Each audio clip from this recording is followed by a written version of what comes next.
जनाब स्पीकर,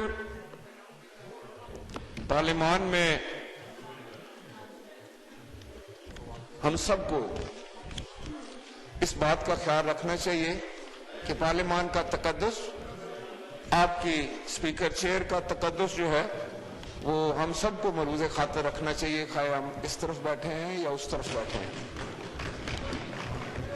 जनाब स्पीकर, आपकी कुर्सी जो है वो कस्टोडियन ऑफ द हाउस, और दुनिया भर के पार्लियामांस में कई दफा ऐसे वाकयात हो जाते हैं, इस किस्म की सिचुएशन अराइज होती है जहां आपको फिर बड़े तहम्मुल और तदब्बुर के साथ और सब्र के साथ मामलात को संभाला देना होता है।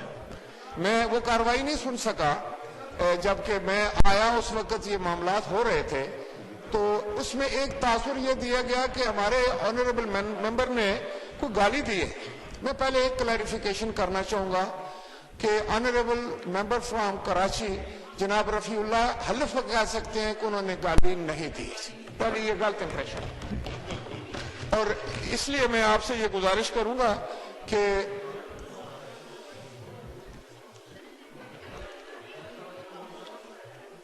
जनाब स्पीकर,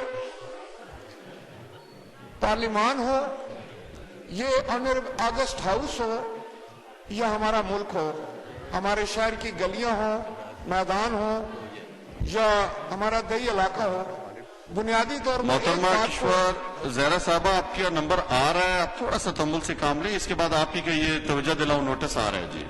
जी राजा परवेज अशरफ साहब। जनाब स्पीकर, तो सबसे पहली जो जरूरी बात है कि हमें अपने रवैयों पर बिल्कुल कंट्रोल रखना चाहिए, और हमें अपने रवैयों को इस तरह रखना चाहिए कि उससे माहौल खराब ना हो, खाए वो मुल्की माहौल हो, खाए वो हमारे ईमान का माहौल हो, कि जब आप ईमान का माहौल खराब करते हैं तो उसके असरात जो हैं वो पूरे मुल्क पर पड़ते हैं।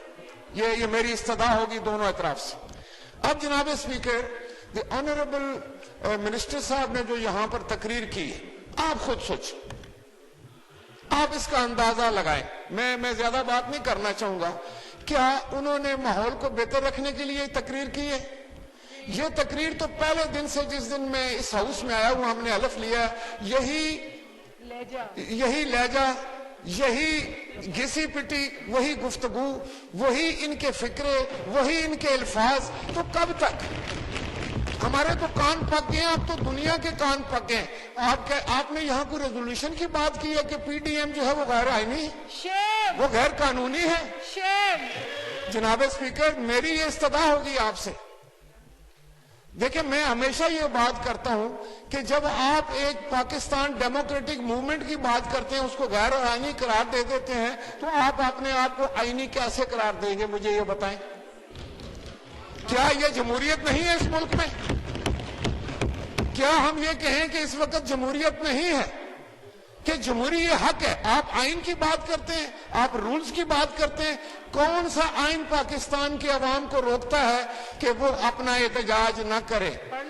और ये आइन जो है ये आपके सामने, हम सब आइन के तहत ही यहाँ बैठे हैं। और जनाब स्पीकर, किसी को बुरा नहीं मनाना चाहिए अगर मैं ये कहूं कि आपको क्या पता आइन का? आइन के तो हम खालिक हैं, जिन्होंने अपनी जानें देकर इस आइन की तहफ़्फ़ुज़ किया है। आइन का सबक हमें न दे। तो जनाब स्पीकर, जो आपने कहा है कि पीडीएम में नारे लगे हैं, उस मेंबर ने, जो जेयूपी के मेंबर थे, उन्होंने बरमला इसका इजहार किया, पब्लिकली किया, अपोलोजाइज किया कि ये स्लिप ऑफ द टंग था और मेरा कोई इस किस्म का मंशा नहीं था। लेकिन आप उसको एक लफ्ज को लेकर सियासी बनाते बनाते, मैं समझता हूं आप हालात को खराब कर रहे हैं। अगर कोई बात गलत हो भी जाए तो आप उसको इतनी तवातर से सियासी हरबे के तौर पर इस्तेमाल करना चाहते हैं, इतने हरबे और हथियार के तौर पर इस्तेमाल करते हैं कि वो पाकिस्तान के खिलाफ बात जाती है। आप ऐसी बात ना करें, क्योंकि पाकिस्तान सिर्फ आपका नहीं है, सिर्फ मेरा नहीं है, ये 22 करोड़ लोगों का है। यहां हर बैठे हुए शख्स का पाकिस्तान। खुदा के लिए ये छोड़ दे, ये पुराना हो गया कि फलां गद्दार है, फलां मुहिब वतन नहीं है, फलां ये है, फलां चोर है, फलां डाकू है। اور اگر یہ ڈاکو اور چور ہم نے گننے شروع کر دیے تو پھر شاید آپ کے پارلیمان کی کوئی عزت اقتدار نہیں رہے گی. لوگوں کی نظروں میں آپ خود گر جائیں گے. اگر کوئی چور ہے تو اس کو عدالت نے چور قرار دینا ہے. اگر کوئی ڈاکو ہے تو اس کو عدالت نے ڈاکو آپ نہیں قرار دے سکتے. نہ یہ کر سکتے ہیں آپ یہاں پر, نہ یہ بات ہو سکتی ہے یہاں پر.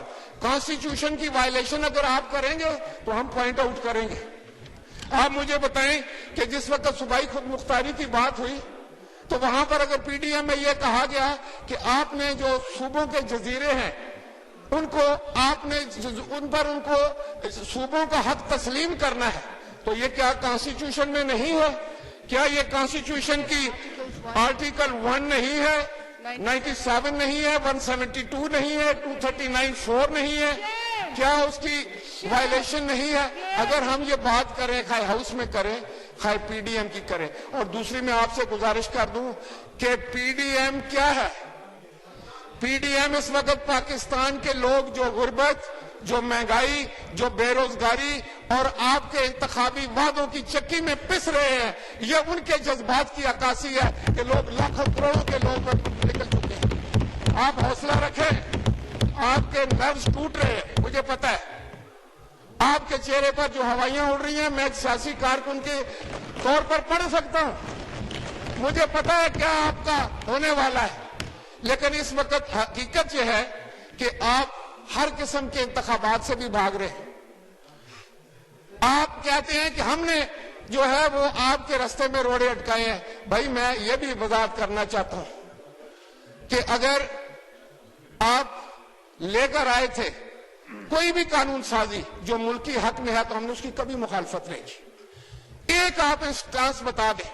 لیکن میں نے یہ دیکھا ہے, اور میں اپنے خدا کو حاضر ناظر جان کر کہتا ہوں کہ آپ ہمارے ساتھ بیٹھ کر ایک بات کرتے ہیں اور فوری طور پر ہاؤس پہ آ کر آپ دوسرا اس کو سیاسی رنگ دے دیتے.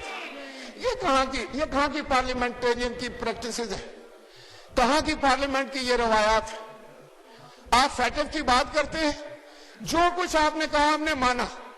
ہم نے آپ کو ہر طرح سے, اس دن بھی ہم کھڑے ہو کر یہ بتانا چاہ رہے تھے کہ ہم آپ کے ساتھ ہیں, لیکن آپ نے دیکھا کہ آپ کے نمبرز پورے ہو گئے تو آپ نے کہا نہیں انہوں نے یہ کیا, انہوں نے یہ کیا, یہ ہم تو این آر او مانگ رہے ہیں. تو جناب والا کیا سب کچھ کرنے کے بعد گرے لسٹ سے پاکستان نکل گیا؟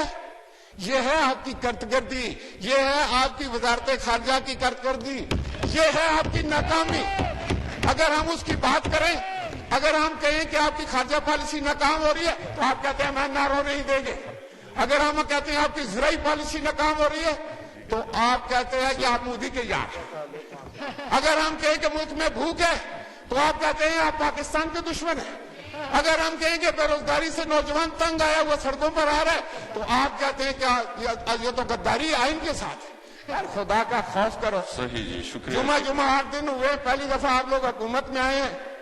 جو آپ سے, اور یہ میرا خیال ہے 2 دفعہ یہ آئے ہیں, نہیں یہ 2 دفعہ آئے حکومت میں, پہلی دفعہ اور آخری دفعہ, 2 دفعہ.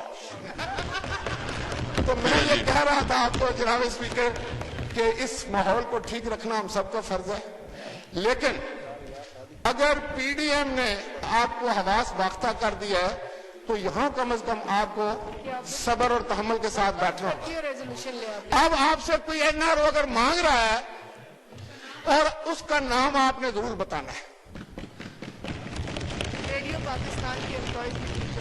ریڈیو پاکستان کے امپلائیز جو ہیں وہ ڈی چوک پر پہنچ چکے ہیں, پولیس لگی ہوئی ہے. مجھے بھی آنے میں کافی دیر ہوئی. اس کے بعد اس کی آپ مذمت کریں گے یا وہ غداری کر رہے ہیں. اگر میں یہ کہوں کہ ابھی کل کی بات ہے کہ ہزاروں کی تعداد میں خواتین بیٹھی ہوئی تھی, جو آنریبل اسپیکر یہاں ہر وقت اٹھ کے بڑی زبردست تقریر سخت الفاظ میں کرتے ہیں اور اپوزیشن کو صرف گالیاں دیتے ہیں, ان کو یہ توفیق ہوئی کہ ان کی خواتین کے پاس چلے جاتے ہیں. دیکھیں اسٹیٹ لائف انشورنس کمپنی کے لوگ 2 لاکھ سے زیادہ لوگ بے روزگار ہو کر سڑکوں پر پھر رہے ہیں. تو آپ کو یہ سوچنا چاہیے, آٹے کی قیمت کا سوچنا چاہیے. لوگوں کے پاس چولہا جلانے کے لیے پیسے نہیں ہیں. آپ نے سرکاری ملازمین کا 1% تنخواہ نہیں بڑھائی, 1 پیسہ آپ نے پینشن نہیں بڑھائی, اور آپ کا سارا گزر بسر جو ہے اپوزیشن کو گالیاں دینا और अपोजिशन को चोर करार देना, इससे मैं आपको एक बात बताऊं, शुक्रिया जी। इससे मैं आपको बताऊं कि पाकिस्तान के मसाइल जनाब स्पीकर हल नहीं होंगे और आपको जवाबदेही करनी पड़ेगी। पाकिस्तान के लोग आपका मजीद इंतजार नहीं कर सकते। आपने इतने इंतखाबी वादे किए थे, वो झूठ था, वो फ्रॉड था, वो पाकिस्तान के लोगों के साथ बदयांती थी। शुक्रिया जी अली मोहम्मद खान साहब। और मैं इसको कैंसिल करके फिर आप जी आपने माजरत कर ली है, मैं उसको एक दफा रूल सस्पेंड होगा फिर वो आएगा अंदर। वो रूल सस्पेंड कर रहा है, उसके बगैर नहीं हो सकता जी। ये जरा वो रूलिंग के हवाले से एक मोशन है जी।